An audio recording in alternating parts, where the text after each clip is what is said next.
ఓం మహాగణాధిపతయే నమః. ఓం గురుభ్యో నమః. ఓం శ్రీమాత్రే నమః. పరమేశ్వర స్వరూపమైనటువంటి జ్యోతిష, వాస్తు మరియు ఇతర అనేకమైనటువంటి శాస్త్రములను మనకు అందించినటువంటి మహర్షులకి నమస్కారం. హయగ్రీవ హయగ్రీవ హయగ్రీవేతి యో వదేత్తస్య నిస్సరతే వాణి జనుకన్యా ప్రవాహవత్. అరుణాం కరుణాతరంగితాక్షీం ధృతపాశాంకుశపుష్పబాణచాపాం అనిమాదిభిరావృతాం మయూకైః అహమిత్యేవ విభావయే భవానీం. శ్రీమాత్రే నమః. ప్రేక్షకులకి ఆ లలితాంబిక అమ్మవారి యొక్క అనుగ్రహం పరిపూర్ణంగా కలగాలని మనస్ఫూర్తిగా కోరుకుంటూ మనం ఈరోజు చెప్పుకోబోయే టాపిక్ ఏమిటంటే, అందరూ భయపడుతున్నటువంటిది గ్రహం ఏది అంటే శని భగవానుడు. అసలు నిజంగానే భయపడాలా?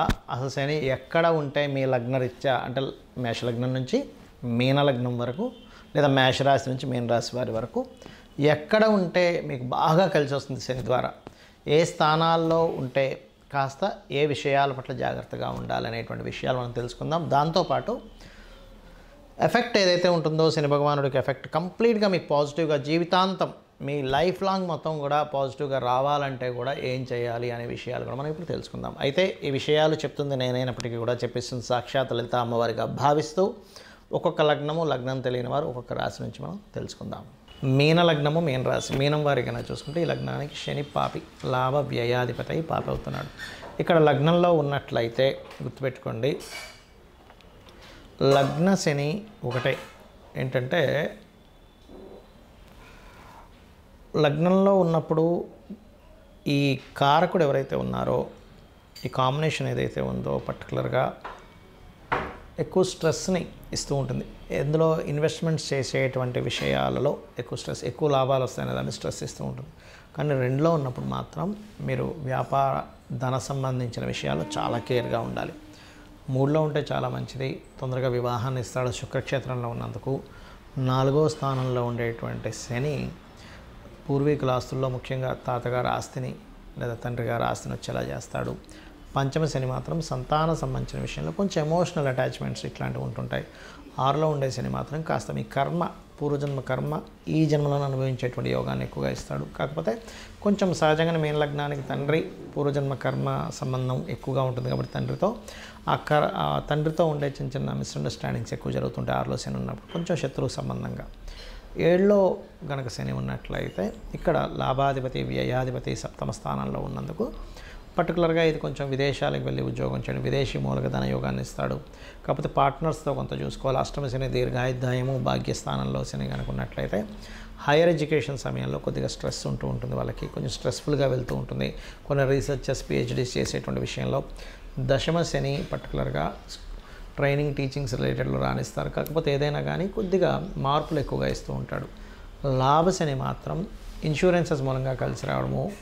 12లో శని మాత్రం కాస్త పాపగ్రహాలతో కూడి గనక లేనట్లయితే తండ్రి ఆస్తి కలకాలం ఉంటుంది. పాపగ్రహాలతో కూడి గనక 12లో శని ఉన్నట్లయితే తండ్రి ఆస్తిని తీసేసేయాల్సిన పరిస్థితి వస్తూ ఉంటుంది. ఇక మీరు చేయవలసినటువంటి దేవతారాధన ఏమిటి అని చూసుకున్నట్లయితే రాజరాజేశ్వరి అమ్మవారి ఆరాధన చేసుకోండి. అదేవిధంగా ఎప్పుడైనా గుర్తుపెట్టుకోండి, మీ జాతక చక్రంలో శని పలానా స్థానాల్లో పలానా రిజల్ట్స్ ఇస్తాయని ఉంటుంది. కానీ అక్కడ మీ లగ్నానికి శుభుడు పాపి ఎంత ముఖ్యమో ఆ శని భగవానుడు ఉండేటువంటి కండిషన్ కూడా అంతే ముఖ్యమో గుర్తుపెట్టుకోండి.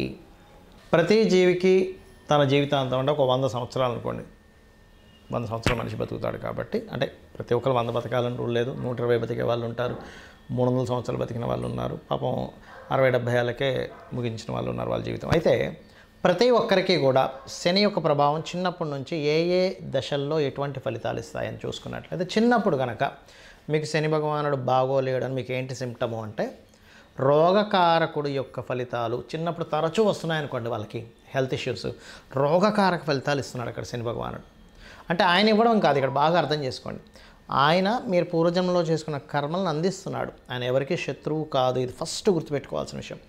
అప్పుడు ఏం చేయాలి? చిన్నప్పుడు పిల్లలకి ఆంజనేయ స్వామి బిళ్ళ కానీ, నరసింహస్వామిది కానీ, సుబ్రహ్మణ్య స్వామికి బిళ్ళ కానీ మెడలో వేయండి. ఇక చిన్నప్పుడు పుట్టినప్పుడు కాకుండా విద్యా విషయంలో ఇబ్బంది ఇస్తున్నాడంటే విద్యాస్థానాల్లో ఎక్కడో 4th లార్డ్తో కనెక్ట్ అయి ఉన్నాడు అలాంటప్పుడు మీ పిల్లలకి హయగ్రీవ స్తోత్రం నేర్పిస్తూ శని భగవానుడి దగ్గర దీపం పెట్టడం నేర్పించండి. లేదా వెంకటేశ్వర స్వామి ఆలయానికి కానీ ఆంజనేయ స్వామి ఆలయానికి కానీ రెగ్యులర్గా తీసుకెళ్తుండండి. అప్పుడు మందబుద్ధి అనేటువంటిది ఉండదు. ఎందుకంటే మందులు అంటారు, పిల్లలకి ఎంత చెప్పినా వాళ్ళకి ఎక్కట్లేదు అంటే శని ప్రభావం ఎక్కడో 4th లార్డ్కి సంబంధం కలిగి ఉంటుంది. మళ్ళీ చాలామంది అంటుంటారు, ఏమండి మా అబ్బాయి చదవడు కానీ తెలివితేటలు అద్భుతంగా ఉంటాయండి, పంచమ భావం బాగుంది, వాళ్ళకి పంచమం బాగుంది, అద్భుతమైన తెలివితేటలు ఉంటాయి, ఇంకా వాళ్ళని తిరిగి కొట్టే వాళ్ళు ఉండరు అసలు. కానీ చతుర్థానికి శని సంబంధం వచ్చింది, కొంచెం ఎక్కువగా మనం వాళ్ళని పట్టించుకోవాలి. అంటే ఎక్కువ దెబ్బలు పడతాయి వాళ్ళకి, స్కూల్లో కావచ్చు, ఇంట్లో కావచ్చు, చదువు విషయంలో. అప్పుడు ఏం చేయాలి వాళ్ళకి? పర్టికులర్గా శనివారాలు గుర్తుపెట్టుకోండి, శనివారాలు వాళ్ళకి మొత్తం తైలంతో చక్కగా మర్దన చేయించి స్నానం చేయించి వెంకటేశ్వర స్వామి ఆలయం కానీ ఆంజనేయ స్వామి ఆలయం కానీ పంపించడం నేర్పించండి. వాళ్ళకి అది అలవాటు చేయండి. విద్యాకాలంలో అది ఇబ్బంది ఉండదు.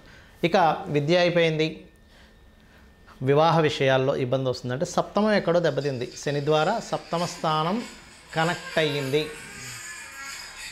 శాటన్ ద్వారా సప్తమం కనెక్ట్ అయింది అంటే వివాహ సంబంధించిన విషయంలో లేట్ అవుతుంది. అలాంటప్పుడు ముఖ్యంగా శుక్రవారాలు వెంకటేశ్వర స్వామి ఆరాధన చేసుకోమని చెప్పాలి.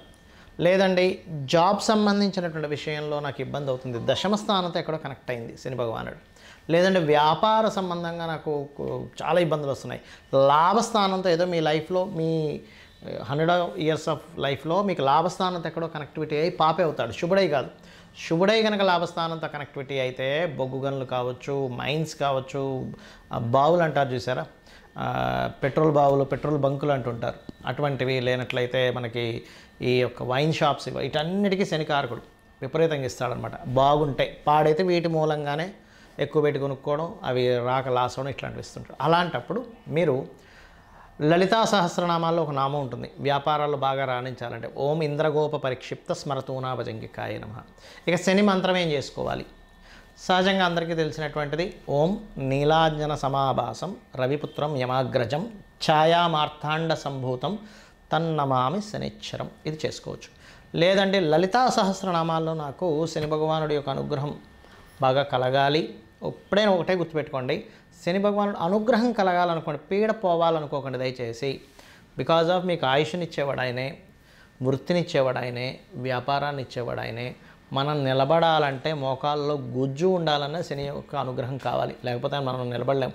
శని అనుగ్రహం పోయిందా మనిషి నిలబడలేడు, గుర్తుపెట్టుకోండి. ఫస్ట్ మోకాళ్ళకి ఆయన కారకుడు, కాళ్ళకి ఆయన కారకుడు. అది బాగుంటే 100 ఏళ్ళు వచ్చినా సరే ఏ మోకాళ్ళ నొప్పులు ఉండవు. శని పరిస్థితి బాగోలేదు, మోకాళ్ళ నొప్పులు వస్తాయి. ఇక్కడ ఏంటంటే ఒకటే, స్వామిని యొక్క అనుగ్రహం నా మీద చల్లగా ఉండాలి, నేను పూర్వజంలో చేసిన కర్మ పాపం ఏదో ఉంటుంది, నేను దానికి చింతిస్తున్నాను, నేను ఇంకోసారి అలాంటి పాపాలు చేయకూడదు అనుకుంటున్నానని చెప్పి మనస్ఫూర్తిగా అనుకొని మీరు శని భగవాన్ని ప్రార్థించండి. అప్పుడు ఖచ్చితంగా ఆయన యొక్క అనుగ్రహం ఉంటుంది. అయితే ఇక్కడ నిత్యము చేయవలసింది ఏమిటి? శని భగవానుడి యొక్క ప్రభావం పూర్తిగా పాజిటివ్ మీకు రావాలి అంటే ఒక ఆలయం పెట్టుకోండి. ఆంజనేయ స్వామి కావచ్చు, సుబ్రహ్మణ్యేశ్వర స్వామి కావచ్చు, నరసింహస్వామి కావచ్చు, వెంకటేశ్వర స్వామి, లేదా శక్తి ఆలయం, లేదా గణపతి ఆలయం, లేదా రావి చెట్టు చుట్టూ తిరిగినా సరిపోతుంది. మీకు 100% శని భగవానుడి అనుగ్రహం పాజిటివ్గా వస్తుంది, 100 ఏళ్ళు కూడా. ఇక రెండవది, మీకు దగ్గరలో గోవులు ఏదైనా ఉన్నట్లయితే గోవుకి వెళ్ళి బెల్లం తినిపించండి. ఇక మూడో విషయం గుర్తుపెట్టుకోండి, మీరు ఎప్పుడైనా సరే శని రాశి మారుతున్నాడు అన్నప్పుడు ఆ సమయంలో దానం ఇచ్చేసేయండి. లేదా మీ జన్మజాతకంలో శని గ్రహం దగ్గరికి ఏదైనా ప్లానెట్ వస్తున్నప్పుడు కూడా ఒక దానం ఇవ్వండి. మీరు చాలా రిజల్ట్ అక్కడ చూస్తారు, మీకు రావాల్సిన ఇబ్బంది అసలు రాదు, గుర్తుపెట్టుకోండి. అదేవిధంగా ఒకటే గుర్తుపెట్టుకోండి, శనికి సంబంధించినటువంటి విషయంలో చాలామంది యంత్రాలు, నవగ్రహ యంత్రాలు ఉంటాయి, శనికి సంబంధించిన యంత్రం కూడా ఉంటుంది. అయితే ఆ యంత్రం మీరు పూజించాలంటే మీకు బీజాక్షరం సంబంధమైనటువంటిది ఉపదేశం ఉండాలి, ఏ నవగ్రహ యంత్రమైనా సరే. లేదంటే నాకు అలా కాకుండా ఇంకేం చేయొచ్చు అని అంటే కనుక ఒకటే గుర్తుపెట్టుకోండి, ఏదైనా సరే ఆంజనేయ స్వామిది కానీ నరసింహస్వామిది కానీ ఇంట్లో ఏదైనా ఒక విగ్రహం కానీ పటం కానీ పెట్టుకొని రోజు కుంకుమతో అర్చన చేసినా కూడా శని భగవానుడి యొక్క అనుగ్రహం కలుగుతుంది. అదేవిధంగా మీ కింద పనిచేసేటువంటి వారికి, ఎందుకంటే శని కార్మికులకి, కర్షకులకి, కష్టపడి పనిచేసే వాళ్ళకి కారకుడండి. వాళ్ళని గౌరవిస్తూ, వాళ్ళకి ఏదైనా ప్రాబ్లం ఉంటే మీరు తీరుస్తూ, మీరు కూడా మధ్యాహ్నం పూట నిద్రపోకుండా ఉన్నట్లయితే, ఇది ఓన్లీ యువకులకు మాత్రమే, చిన్నపిల్లలకో, స్త్రీలకో, ముసలి వాళ్ళకో కాదు. ఇది వాళ్ళు నిద్రపోవచ్చు, ఎందుకంటే వాళ్ళకి శక్తి సరిపోదు కాబట్టి.